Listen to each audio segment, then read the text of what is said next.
നൃപൻ, നാളുകൾക്ക് ശേഷം ഇന്ന് കേരള സർവകലാശാല സിൻഡിക്കേറ്റ് യോഗം വിളിച്ചിരിക്കുകയാണ്. പക്ഷേ അവിടെ ഒരു പ്രശ്നം എന്ന് പറയുന്നത് മിനി കാപ്പനാണ് ഒഫീഷ്യലി ആ യോഗം കോൾ ചെയ്തിരിക്കുന്നത്.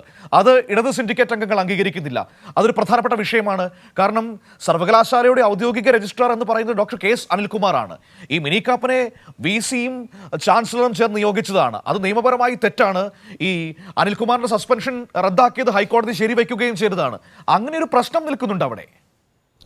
തീർച്ചയായും 2 മാസമായി കേരള സർവകലാശാലയിൽ സിൻഡിക്കേറ്റ് യോഗം ചേർന്നിട്ട് നിരവധി പ്രശ്നങ്ങൾ പരിഹരിക്കാനുണ്ട്. വിദ്യാർത്ഥികളുടെ സർട്ടിഫിക്കറ്റ് വിഷയങ്ങൾ, നിരവധി അജണ്ടകൾ ചർച്ച ചെയ്യാനുണ്ട്.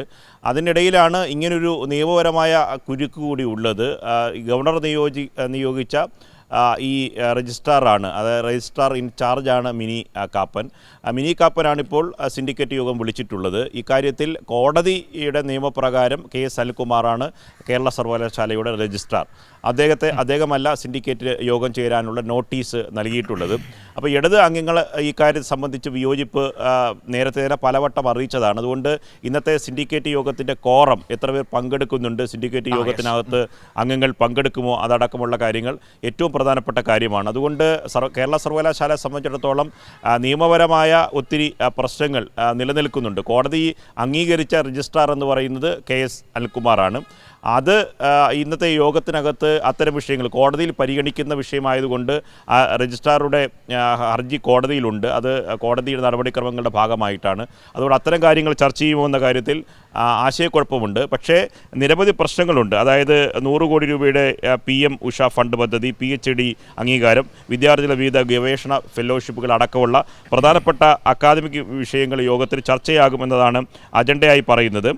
കോറയും ഈ പറയുന്ന യോഗത്തെ സംബന്ധിച്ചിടത്തോളം ഈ അംഗങ്ങളുടെ ഔദ്യോഗികമായി മിനി കാപ്പനല്ല ഇക്കാര്യത്തെ അറിയിക്കേണ്ടത് നിയമപരമായും.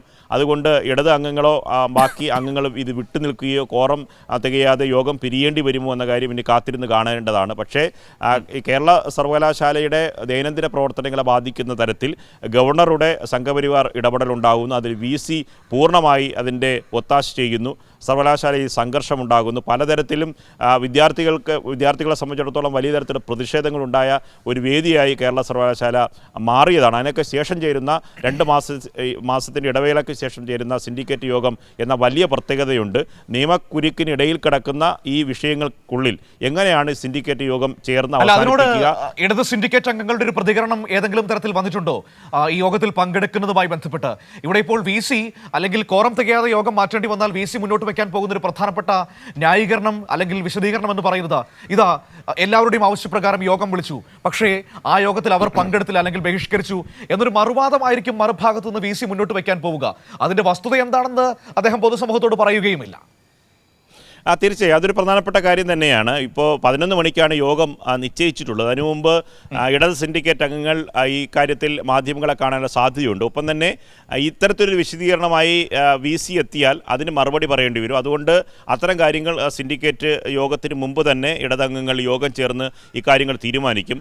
യോഗത്തിൽ പങ്കെടുക്കുകയാണെങ്കിൽ അത് സംബന്ധിച്ച വിശദാംശങ്ങൾ നൽകും. ഈ യോഗത്തിൽ അജണ്ടയിൽ കേരള സർവകലാശാലയുടെ വിദ്യാർത്ഥികളെ ബാധിക്കുന്ന ദൈനംദിന പ്രവർത്തനങ്ങളെ ബാധിക്കുന്ന അജണ്ടയാണ് ഇപ്പോൾ വച്ചിട്ടുള്ളത്.